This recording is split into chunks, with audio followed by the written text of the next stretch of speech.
જય શ્રી કૃષ્ણ મિત્રો, મારી ચેનલમાં આપનું હાર્દિક સ્વાગત છે। આજે આપણે બનાવીશું ફગવાની રેસીપી।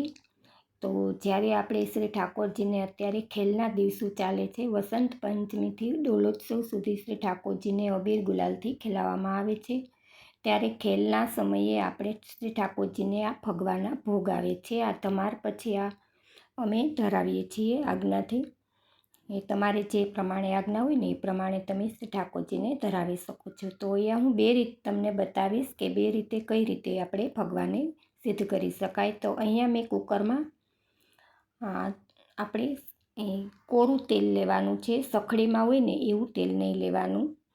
તો 2 ચમચી જેટલું તેલ ગરમ કરવા માટે મૂકી દેવાનું ને તેલ ગરમ થાય ને પછી આપણે એમાં 1 મુઠ્ઠી જેટલા આપણે મકાઈના દાણા કરી દેવાના છે। આ મકાઈ આપણે ફોડવાની મકાઈ આવે છે। જ્યારે આપણે લેવા જઈએ ને કિરાણાવાળાને ત્યાં તો આપણે ચોખવટ કરીને કહેવાનું કે અમારે આના આપણે જે દેશી ભાષામાં એને પોપકોર્ન કહે છે, તો અને આપણે આપણી બ્રજ ભાષામાં એને ફગવા કહીએ છીએ। તો એ રીતે ચોખવટ કરીને આપણે મકાઈ લાવવાની। તો આ તમારા ફગવા છે ને એ સરસ આ રીતે જો બનાવશો ને કુકરમાં, કેમ કે કુકરનું તળિયું જાડું હોય છે એટલે ફગવા આપણા બળતા નથી। તો હવે આપણે એ ફગવા ફૂટવા માંડે ને પછી ગેસની ફ્લેમ આપણે એકદમ સ્લો કરી દેવાની, જેથી કરીને ફગવા છે ને એ બળે નહીં।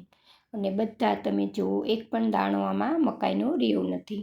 તો તમે થોડી થોડી મકાઈ કરીને જો આ રીતે સિદ્ધ કરશો ને તો બધા ફૂલેલા ફગવા આપણા સિદ્ધ થશે। જો આમાં છે ને વધારે મકાઈ નથી કરવાની, જો તમે વધારે કરશો ને તો એમાં તમારે અડધા દાણા એમનેમ રહી જશે ફૂટ્યા વગરના। તો એ પછી ગોગડા જેવા થઈ ન જાય, એના માટે થઈને જો હું તમને બીજી વાર કરીને પણ બતાવું।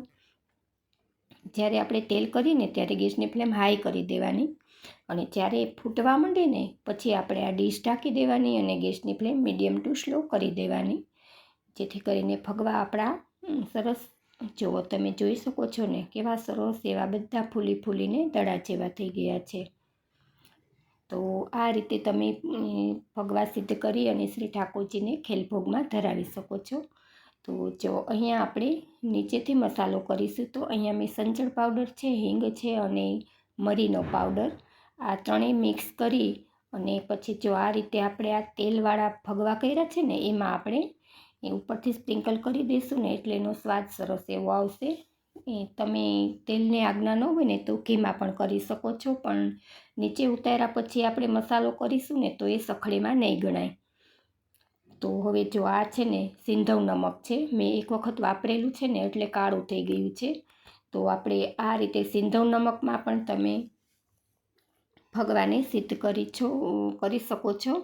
તો નમક આપણું એકદમ ગરમ થાય ને જુઓ તમે જોઈ શકો છો ને કે એમાં ધુવાળા નીકળે છે, ધુવાળા નીકળે એવું ગરમ થાય ને પછી આમાં પણ આપણે થોડી જ મકાઈ કરવાની, 1 જ મુઠ્ઠી મકાઈ કરવાની અને ફૂટવા લાગે ને એટલે આમાં પણ આપણે ડીશને ઢાંકી દેવાની, જેથી કરીને ફગવા છે ને એ ઉડીને બહાર ન ફેલાઈ જાય અને સાથે એમાં નમક પણ ઉડે છે।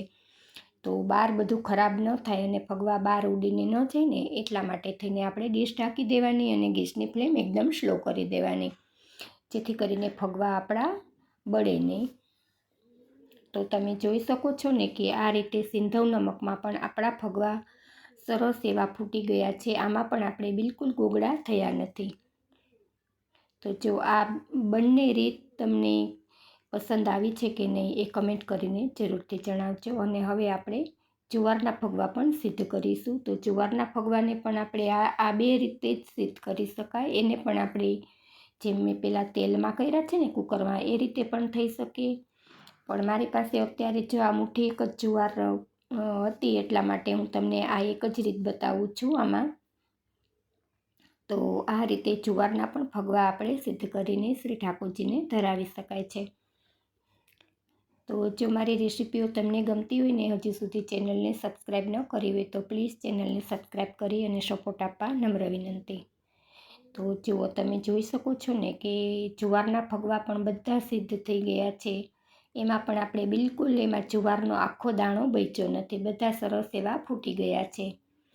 તો જો આ રીતે સિંધવ નમકમાં તમે કરશો ને તો આ ફગવા તમારે મહિનો દિવસ સુધી સારા રહેશે, કેમ કે એ બિલકુલ ખોરા નહીં થાય અને જે આપણે તેલમાં કર્યા છે ને એ 15 દિવસમાં તો એ ખોરા થઈ જવાની શક્યતા રહે. તો આજ તમે એક વખત બનાવીને રાખી લેશો ને તો તમારે ખેલના દિવસોમાં પ્રભુને અરોગાવી શકશો. તો સરસ એવા સોફ્ટ આપણા ફગવા બનીને તૈયાર થઈ ગયા છે. જો આ વિડીયો મારો તમને ગમ્યો હોય ને તો વિડીયોને એક લાઈક આપજો અને તમારા ગ્રુપમાં શેર કરજો, જેથી કરીને બીજા પણ આ રેસીપીનો લાભ લઈ શકે અને પ્રભુને સિદ્ધ કરીને અરોગાવી શકે. અને મને કમેન્ટ કરીને જરૂરથી જણાવજો કે તમે કઈ રીતે સિદ્ધ કરો છો, એ ચોક્કસથી જણાવજો. અને જો ચેનલ પર નવા જ છો ને તો હું ફરીવાર કહું છું કે ચેનલને સબસ્ક્રાઈબ કરી લેજો અને જે બાજુમાં આપેલી ઘંટડી છે ને એને પણ દબાવી દેજો, જેથી કરીને નવી રેસીપી મૂકું ને તમને સૌથી પહેલાં મળે. ફરી મળીશું એક નવી રેસીપીમાં. જય શ્રી કૃષ્ણ.